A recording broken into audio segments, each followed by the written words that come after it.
Bismillahirrahmanirrahim. Assalamualaikum warahmatullahi wabarakatuh. Waalaikumsalam warahmatullahi wabarakatuh. Alhamdulillah, terima kasih untuk kesempatan ini, Bu Anggi.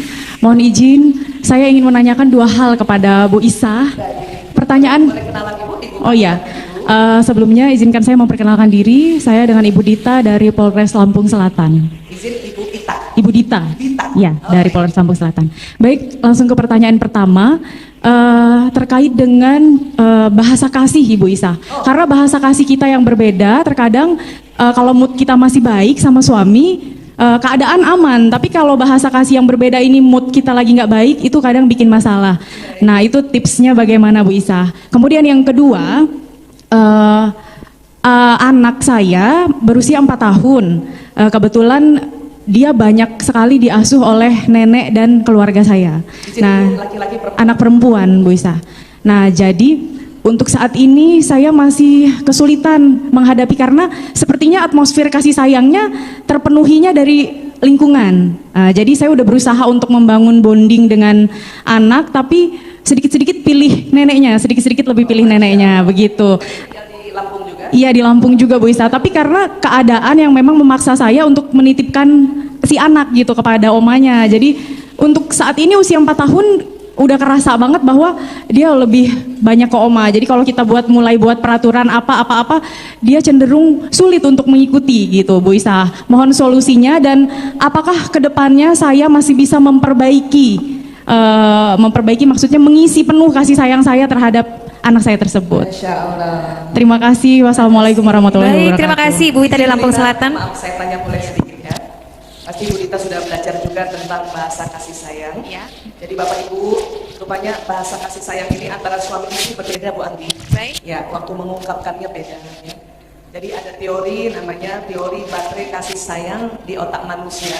Atau ini ada 5 baterai.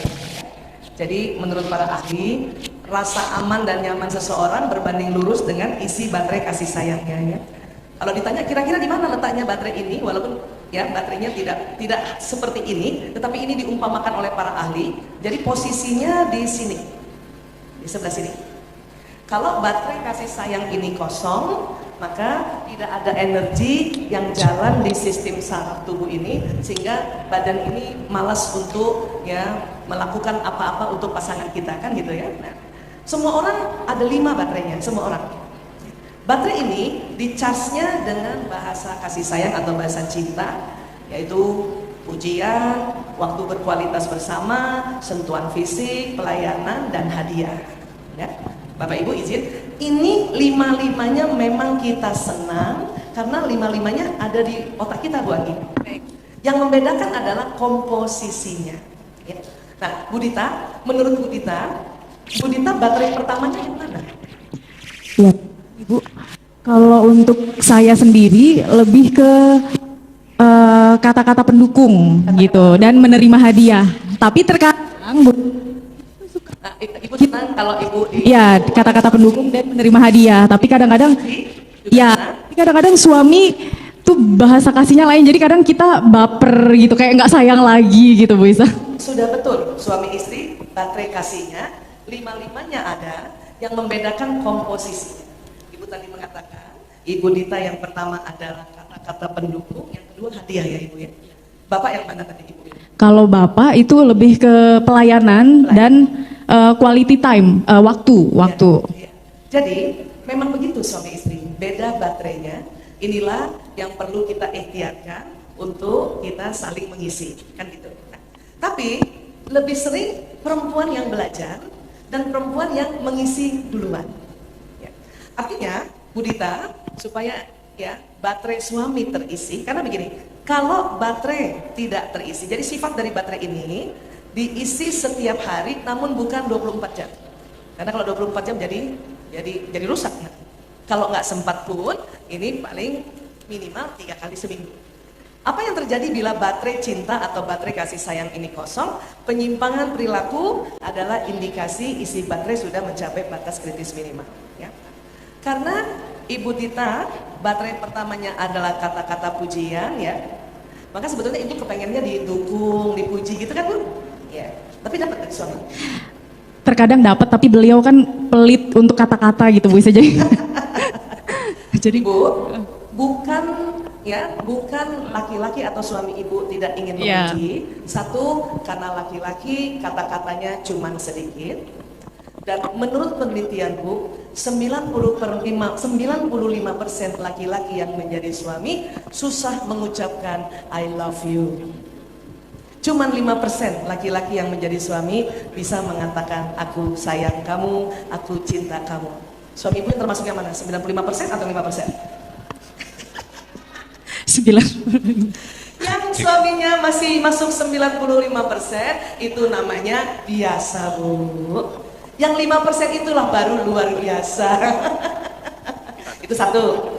Kedua, berarti Bapak, baterai pertamanya bukan kata-kata pendukung. Bapak atau suami, baterai pertamanya adalah pelayanan. Jadi dia begini. Jadi kita perhatikan saja kalau dia melayani. Contoh, saya termasuk suami saya yang pelayanan. Saya baterai pertamanya sentuhan fisik. Sejak ijab kabul Bapak, karena baterai saya sentuhan fisik, maka saya yang lebih sering gandeng suami kalau jalan atau peluk dia. Suami saya baterai pertamanya pelayanan, sentuhan fisiknya nomor 5. Makanya 33 tahun berumah tangga baru 5 kali digandeng Bu. Berarti gak ada setahun sekali ya. Dulu kalau saya tanya, kenapa kamu gak gandeng aku? Kenapa kamu gak peluk aku? Saya gak biasa. Ternyata kalimat saya nggak biasa itu setelah diteliti, oh sebetulnya dia bisa, cuman karena baterai sentuhan fisiknya paling terakhir, maka bukan itu yang dia ungkapkan sebagai bahasa cintanya. Jadi kalau suami saya, misalnya saya bilang, ayah HP aku rusak, dia bilang gini, sini aku betulin. Itu wujud dari cinta dia yang bentuk pelayanan. Dulu saya suka menolak, nggak usah ayah lah, biar aja orang lain nanti yang betulin, kita kasih aja tukang. Karena saya kepengennya dia peluk saya, cuman nggak bisa ya. Ayah kacamata aku patah, sini aku betulin. Itu bentuk pelayanan. Sekarang karena saya tahu seperti itu, maka setiap suami saya melakukan tindakan pelayanan, sampai pun dia angkat galon, itu langsung saya bilang, ya Allah, suamiku cinta sama aku. Karena pelayanan. Gak perlu lagi saya tuntut dia untuk dia peluk saya. Walaupun saya juga pernah cerita sama dia bahwa saya baterai pertamanya sentuhan fisik. Jadi ayah please peluk aku sebentar aja. Apa yang dilakukan Bu? Dia peluk saya dan dihitung juga 5 detik. 1, 2, 3, 4, 5, udah. Cuman karena chargernya ori, maka 5 detik langsung full Bu. Jadi ini yang kita pahami ya. Nah, jadi Ibu Dita perlu cerita ini juga sama suami. Sudah pernah cerita konsep ini? Sudah? Pernah. Kalau dia baru sesekali memuji Ibu, itu dimaklumi karena apa? Karena baterai pujiannya mungkin yang nomor 5. Nomor 5. Bersabar. Suami saya saja baru mahir untuk peluk saya tanpa diminta setelah 10 tahun. Baru mahir. Kemarin udah mulai, coba Bu Anggi sini deh. Kalau dulu kan saya minta, ayah peluk aku, baru dia begini. Setelah 10 tahun baru dia mahir. Oh ya Allah.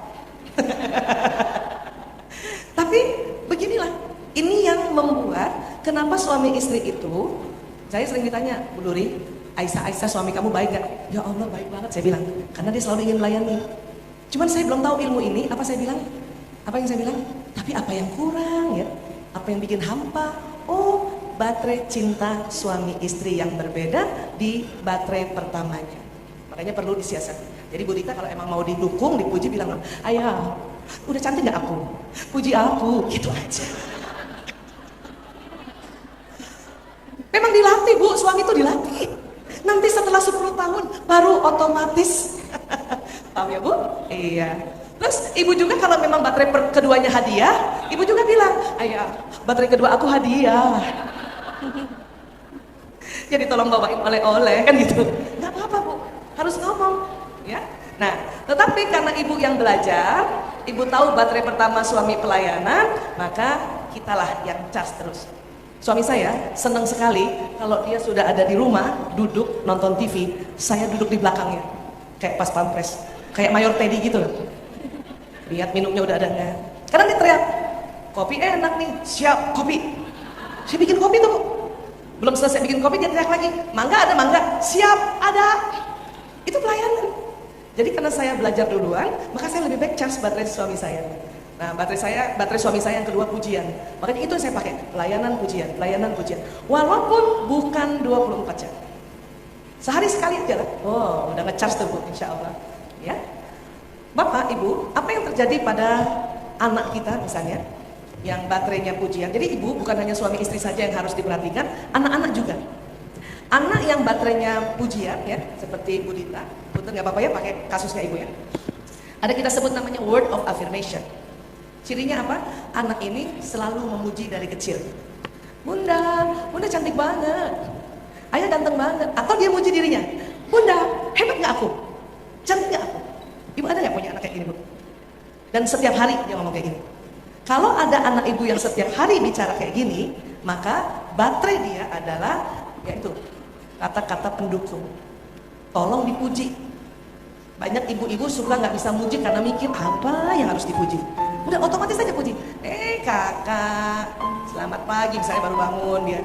Alhamdulillah, hari ini gimana kak? Aku mau praktek Bu, karena saya yang pertama tuh lahan seperti itu dia. Walaupun sudah besar saya harus puji dia. Dia cerita tentang pasiennya, saya harus dukung dia. Udah.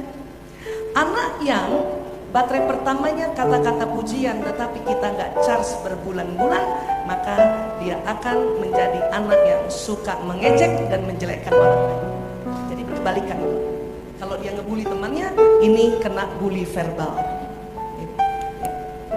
Yang sentuhan fisik, physical touch, itu ciri anaknya adalah dia yang duluan peluk bapak ibunya. Umur berapapun. Kalau ada budenya datang, teman ibunya datang, dia yang kasih salam peluk duluan. Itu ciri anak yang sentuhan fisik. Maka kalau ada anak, ya misalnya Mas Rendo sini, walaupun dia laki-laki, sudah mahasiswa, yang baterainya sentuhan fisik itu selalu mau paling tidak diginikan. Saya anak keempat saya Mas Jalur yang sentuhan fisik. Kalau ketemu, saya biasanya, apa kabar nak? Gitu. Atau bahkan dia meluk saya duluan. Ya. Cuman seringnya, ya, misalnya Koko mau jadi ayah coba. Pak Jimmy jadi ayah, Rendo jadi anak. Ya. Baru pulang kuliah, karena kamu sentuhan fisik, kamu selalu mau peluk bapaknya duluan. Assalamualaikum. Pak Abi, habis dari luar kota, aku kangen Pak Abi. Ih, kenapa sih? Aku peluk, tapi dari luar. Udah lama kita nggak ketemu. Anak yang baterai kasihnya sentuhan fisik, pada saat dia mau peluk ayah atau ibunya dan kita hempaskan, bau matahari gitu. Apalagi kalau masih SD, itu sedih. Sebetulnya memang bau matahari sih, cuma nah, bisa juga diginikan, ya. Tidak dihempaskan tangannya gitu. Bukan gitu. Mandi. Walaupun enggak, mandi. Yang penting kena sentuh. Apa yang terjadi pada anak yang baterai sentuhan fisiknya kosong, ya, ini akan menjadikan anak ini suka menggigit, mencubit dan memukul. Jadi kalau ada berantem antar saudara dia, ada yang nyubit, mukul, terus satu saudara lagi ngejek, berarti dua-duanya baterainya lobet. Yang satu baterai pujian lobet, yang satu baterai sentuhan fisik yang lobet. Ini bahayanya kalau di sekolah, bulinya bully fisiknya. Seperti itu. Suami juga begitu atau istri juga. Ibu Dita rasa nggak sih kepengen cubit suami? Iya tuh kan, betul. Karena buat pasangan yang baterainya sentuhan fisik, kayak saya juga dulu sebelum ngerti ilmu ini, karena jarang digandeng, jarang diusap, suatu ketika pengen banget saya pukul suami saya Pak. Apalagi kalau lagi mens, gemes ini gitu. Karena memunculkan sikap yang berbeda. Aslinya kalau terpenuhi malah senang memeluk, tapi kalau kosong malah senang ingin cubit ya. Nah, ini bahaya. Ini juga banyak kasus-kasus istri pukul suami, atau kebalikan ya, kalau ada yang laki-laki yang sentuhan fisik tidak tercas, dia pukul istri kan. Ini yang kejadiannya kayak gitu. Ya. Apalagi yang bisa saya sampaikan sekalian, nggak apa-apa ya Bu Dita ya. Pelayanan tadi, pelayanan. Anak ada juga yang senang melayani. Ciri khasnya apa? Dia selalu mau melayani ibunya atau bapaknya. Kalimatnya sering gini. Ibu, aku aja Bu yang bantuin Bu. Aku aja. Ada punya anak kayak gitu nggak? Ibu lagi nyuci piring, tiba-tiba dari kecil dia, aku aja yang bantuin, aku aja. Saya anak kedua saya yang begini. Sayangnya dulu saya nggak ngerti apa saya bilang, nggak usah, nanti piring pecah semua. Itu bisa sakit hati tuh. Atau misalnya saya ajak ke supermarket, dia bilang gini, aku aja bu, aku aja yang dorong kereta. Apa saya bilang, nggak usah, nanti kamu nabrak-nabrak yang lain. Itu sakit hati. Jadi baterainya kosong. Ya. Harusnya pada anak yang baterainya pelayanan, ini waktu dia tawarkan harusnya saya iana. Kalau perlu ya kasih aja piring-piring plastik yang dia cuci seperti itu. Dia dorong ya, dia dorong, tapi pelan-pelan ya anak ya. Paling harusnya kan gitu. Apa yang terjadi pada anak yang baterai ini kosong, pelayanan kosong, ya, maka dia akan jadi anak yang suka meminta dilayani dengan cara kasar. Panggil mbak tuh kasar, bah, gitu. Ya. Dan menjadi bosi, dan ini yang juga akan membuli adik atau temannya yang bulinya juga bully fisik. Atau bully yang lebih sering nyuruh-nyuruh. Ya. Udah senior misalnya di sekolahan, dia baterai pelayanannya kosong, ini yang akan bully temennya disuruh-suruh terus gini. Yang tipe ini sebenarnya. Ya. Ada lagi quality time. Quality time, ciri khas anaknya adalah selalu mau ditemani orang tuanya. Bunda, temenin aku. Sebentar aja. Bunda temenin aku bikin PR. Sementara bundanya lihat adiknya tidak ditemani. Dan apa kita bilang? Kan kamu udah besar, ngapain ditemenin tuh adikmu tuh, dia tuh ngerjain PR sendiri. Padahal baterai kasihnya memang beda. Si adik nggak perlu ditemani karena adik sudah kita puji dia tadi. Dia nih yang kita ini yang baterainya quality time yang selalu sebentar aja. Gitu. Apa yang terjadi pada anak yang baterainya quality time tapi kita kosongkan, inilah yang menjadi nih baterainya harusnya quality time. Anak yang baterainya quality time nggak usah dipuji tiap hari nggak apa-apa bu. Ditemenin 15 menit aja. Kalau kosong apa yang terjadi? Inilah yang akan menjadi anak sering menyendiri dan ngambek, kunci kamar. Ya. Dan ada lagi anak atau orang yang baterai kasih sayangnya hadiah. Hadiah, ciri khasnya anak yang suka memberi hadiah tuh dari kecil. Misalnya dia bikin gambar, dia tulis buat ayah bunda, buat bunda. Terus kita cuma gini, bagus banget, makasih ya sayang. Terus hadiah dari dia kita abaikan. Yang diperhatikan ini malah. Dia mau sebetulnya hadiah yang dia berikan walaupun kecil, kita, bunda taruh tempat yang bagus ya, taruh tempat yang bagus gitu. Ada pasangan juga atau ada orang dewasa juga yang baterainya hadiah, itu senang sekali memberikan hadiah.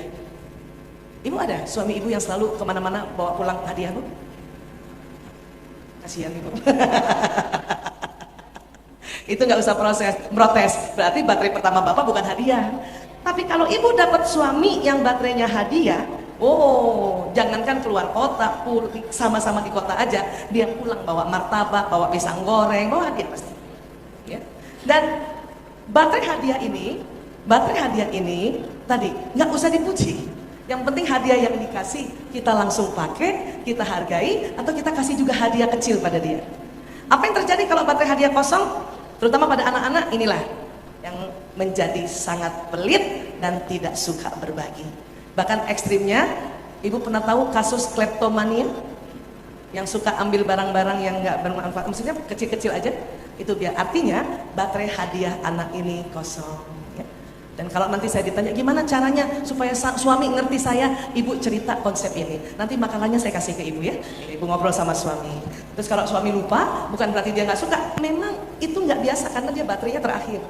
Bilang aja, ayo, cantik gak aku? Gitu ya. Mudah-mudahan baterai suami terpenuhi, baterai ibu terpenuhi, insya Allah jadi tambah bahagia. Ya bu? Iya, tepuk tangan buat Mbak Dita, Bu Dita nih. Masya Allah. Ini karena Bu Dita nanya, kita nambah modul ya.